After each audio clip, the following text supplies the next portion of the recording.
বাংলাদেশে কি হয়েছে তাই নিয়ে আজকে আমাদের ভারতবর্ষের যেন হাহাকার লেগে গেছে, যেন উত্তেজনা ভূমিকম্প চলে এসছে।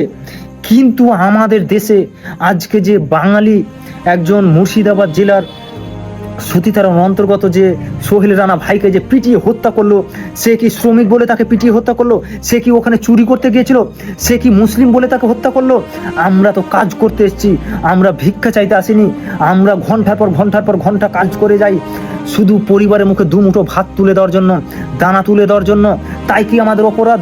তাই কি আমরা বিদেশে কাজে এসেছি? তাই কি আমাদেরকে পিটিয়ে হত্যা করবে? আমাদের বাংলাতে কি কোনো রাজ্যের লোক নেই? কোনো রাজ্যের কি শ্রমিক নেই? কেন আমাদের বাংলায় অন্য রাজ্যের লোককে পিটিয়ে হত্যা করে না? একটা রিপোর্ট দেখাতে পারবেন না।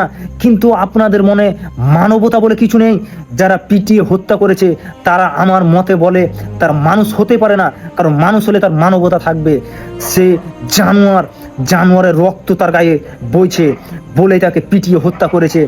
একজন শ্রমিককে পিটিয়ে হত্যা করার কোনো মানে মতলব আছে? কোনো যুক্তি আছে?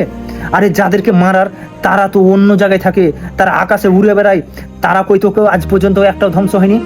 কিন্তু আমাদের মতন শ্রমিক আমরা এতই না বোকা, আমরা বুঝবো কবে যে আমাদেরকে নিয়ে খেলছে কিছু কিছু মানুষ, কিছু কিছু রাজনৈতিক দল। কিন্তু আমরা আজ পর্যন্ত কিছুই না করতে পারছি, কিছু না বুঝতে পারছি, কারণ আমরা হচ্ছে মূর্খ। আমাদেরকে মূর্খ করে রাখছে যাতে আমরা বুঝতে না পারি। আমরা সারা জীবন যাতে শ্রমিকের কাজ করি, সারা জীবন যাতে অন্যের পায়ের তলায় পড়ে থাকি, অন্যর ঘরে গিয়ে যাতে কাজ করি, অন্যের দেশে যেতে কাজ করি, তাই আমাদেরকে মূর্খ রাখা হচ্ছে।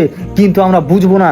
কিন্তু আমার একটাই আবেদন, যারা বাংলাদেশে একজনকে পুড়িয়ে মেরেছে তাই নিয়ে ভারতবর্ষে আজ হাহাকার চলছে, ভূমিকম্প নেমে এসছে।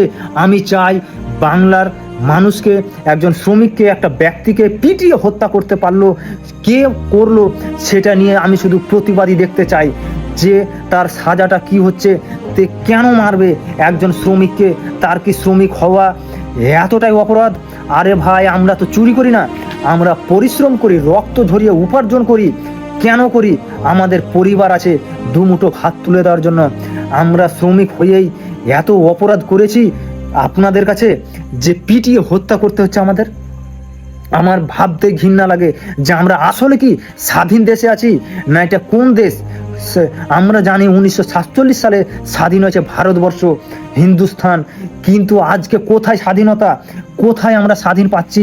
কতবার পিটিয়ে পিটিয়ে জানের বাঁচার তাগিদে ছুটে পালাতে দিশা পাওয়া যায় না। এই উড়িষ্যা থেকে, উড়িষ্যায় কি বাঙালি কোনো, বাংলাতে কোনো নেই, কোনো ব্যক্তি নেই? কত বাঙালি